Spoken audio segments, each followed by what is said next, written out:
Hey friends, Terri Watkins here, your Chief Idea Catcher. Hey, I wanted to just jump on today and talk to you a little bit about networking. I've had a couple of conversations with friends recently about some of the changes that are going on in the networking space, and they were just so good. I thought I would share just a couple of the nuggets with you here today.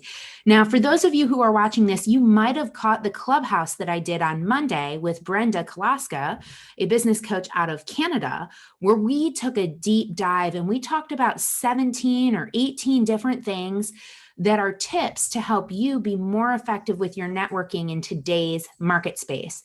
What you might have noticed is that there's some hybrid models of marketing going on right now. Some people are meeting in person, other people are staying virtual, and some groups are offering both options, meet in person or virtual. I personally think that it is best to have a group, if you're going to host a group, to have the option to meet in person or virtual if you can. That way, you can have people who want to meet in person, or you can have the people who want to meet virtually.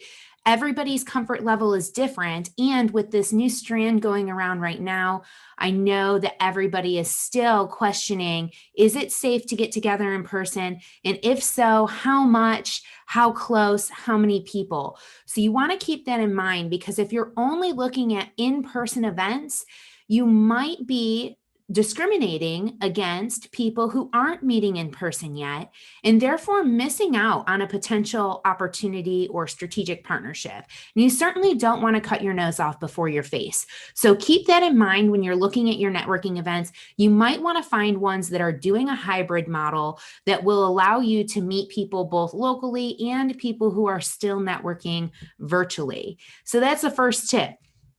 The next tip that I have for you is, if you're a wallflower, how many of us have been there before? I know I was. When I first started networking, I had no damn idea what I was doing. And this was back in 2011. I didn't know. And I know there's a lot of us out there that really don't know. Maybe we get our energy from reading a book or from being at home. Especially now that we've spent 18, 20 months at home, it's hard to bring up that social energy to go be in a room full of people that maybe we've never met before.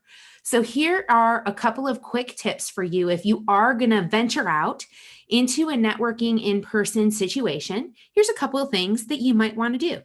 First, bring a buddy. Call up a friend, see if they could come with you.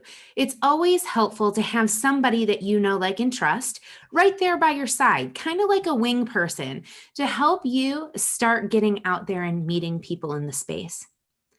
Number two, maybe you're stuck going alone. That's totally okay. You've mustered up the energy, you've gotten the courage, you've decided to go, you show up at this event, and now you're kind of hanging out against the wall, looking around, not really sure what to do. Find somebody else who's hanging out against the wall too. Chances are they're going to be really grateful that you've come up to talk to them, and it'll give you somebody to talk to that is looking to have a conversation too. From there, you guys can be your wing partners together and start working your way around the room. And you can hug the wall if you want to. Just hug the wall and walk around the room. You don't have to go into the center to meet your people. Number three, and this one's good whether you're meeting somebody in person or you're meeting virtually through a virtual networking event. Do your research before you go. If you know the name of the event, look it up on Eventbrite, look it up on, Meetup group or on Facebook groups or on LinkedIn groups, and see who you know. You might know somebody who's coming too, and that can help ease some of that anxiety. And then especially, you can make point of contact with them first. Try and seek them out when you first walk in the door. Tip number 4 for you: speak to everyone when you first walk in. As many people as you can. Pretend you're the host of this networking event and just go around and say hello, acknowledge that they're there, welcome, so glad to see you.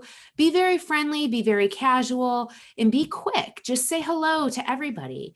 Now you've broken the ice with everybody. You've already had an initial point of contact. So now later, when you're in this networking event, whether you're doing a 30-second commercial or it's more of a mix and mingle, that ice is already broken. It's way easier to talk to them and have a real conversation with them, which is what we're all looking for anyway. Number 5, let the first question you ask be something not business related. Yes, we're all here to do business. We all know this, right? But at the end of the day, we're not only business. Business is not the only thing that makes up who we are. So why not start with, hey, what are you reading lately? Or what are you loving about summer so far? Is there anything you're binge watching on Netflix? What are you doing with yourself different this year than you did last year?